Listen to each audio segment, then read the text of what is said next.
kelas yang beranggotakan saya Sania Chandra Kirana dan rekan saya Mbak Yustika Erlin Juwita akan mempresentasikan mini riset strategi pembelajaran SKI di MTS atau SMA. Nah, langsung saja di sini saya akan membahas mengenai pengertian strategi pembelajaran dan mata pelajaran SKI.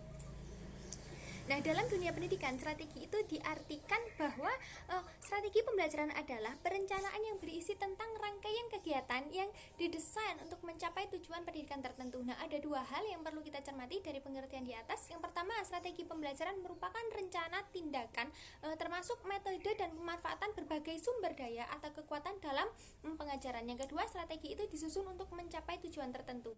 Nah, mata pelajaran sejarah kebudayaan Islam ialah bahan ajar yang digunakan dalam pembelajaran PAI yang membahas tentang kisah-kisah masa lampau manusia, baik mengenai hasil pikiran maupun karya orang yang hidup yang bernaung di bawah panji-panji Islam yang didasarkan kepada paham orang Islam.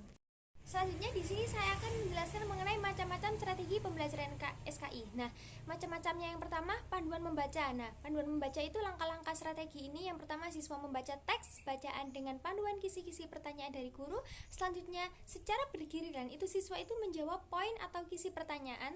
Siswa mendengarkan klarifikasi dari guru.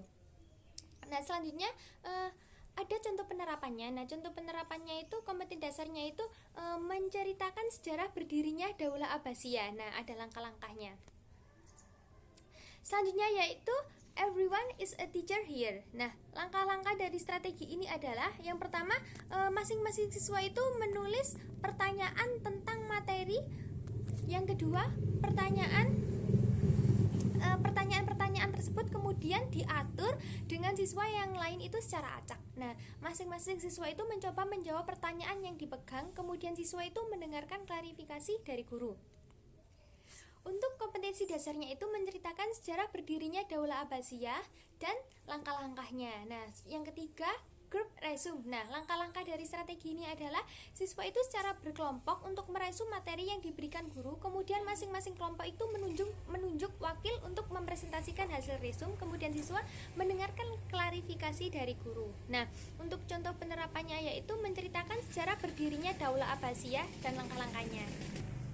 Yang keempat yakni reading aloud. Nah, strategi ini tuh dapat membantu siswa dalam berkonsentrasi, mengajukan pertanyaan dan menggugah diskusi. Nah, langkah-langkah strategi ini adalah cara bergiliran. Siswa itu membahas teks materi secara keras. Nah, setiap membaca teks yang mengandung poin penting, bacaan itu dihentikan dan didiskusikan. Nah, siswa itu mendengarkan klarifikasi lagi dari guru.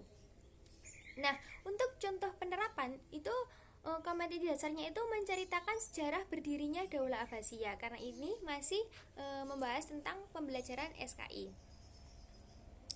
Nah, untuk membahas langkah-langkahnya itu yang pertama itu ada poin pertama dan poin kedua, meminta beberapa siswa untuk membaca teks yang berbeda-beda. Dan yang terakhir, akhiri proses dengan proses pertanyaan kepada siswa apa yang ada di dalam teks. Nah, guru itu bisa menunjuk murid langsung atau dengan alternatif lainnya. Mungkin itu penjelasan dari saya. Selanjutnya akan dilanjutkan oleh rekan saya Mbak Yustika Erlin Juwita. Terima kasih. Saya Yustika Erlin Juwita. Di sini saya akan melanjutkan presentasi dari rekan saya. Di sini saya akan menjelaskan hasil dari penelitian kami. Nah, hasil wawancara kami dengan Bapak Mulyadi, salah satu guru mata pelajaran SKI di Madrasah Aliyah Negeri 1 Ponorogo. Nah, dari hasil wawancara kami, strategi yang digunakan dalam proses pembelajaran beliau yaitu berupa mind mapping dan presentasi. Nah, namun beliau lebih memfokuskan ke mind mapping. Alasan beliau memilih strategi ini yaitu strategi ini bertujuan mengarahkan potensi siswa. Artinya, siswa dapat lebih tanggung jawab, melatih berpikir, dan mengasah kemampuannya. Strategi ini juga mempunyai keunggulan di mana siswa secara tidak langsung harus memahami dan mendalami materi terlebih dahulu sebelum membuat mind mapping.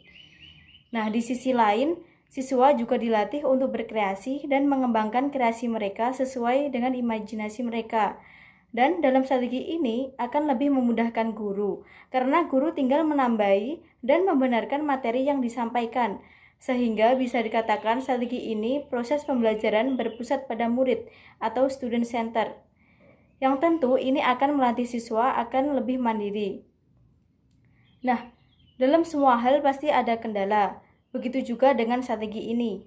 Nah, walaupun seperti yang kita ketahui, bahwa strategi ini mempunyai keunggulan. Tentunya strategi ini juga mempunyai beberapa kendala dalam melaksanakannya.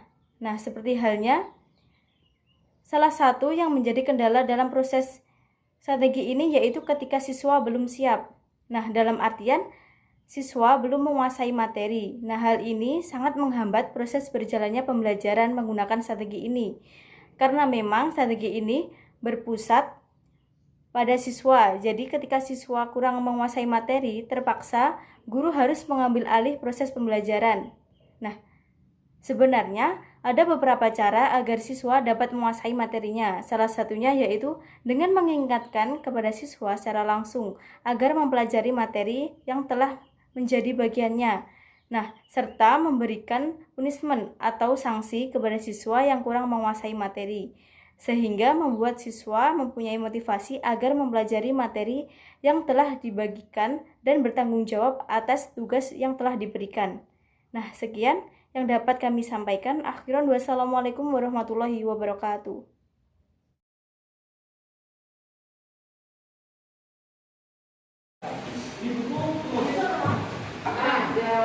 Aku tuh ya, di foto ada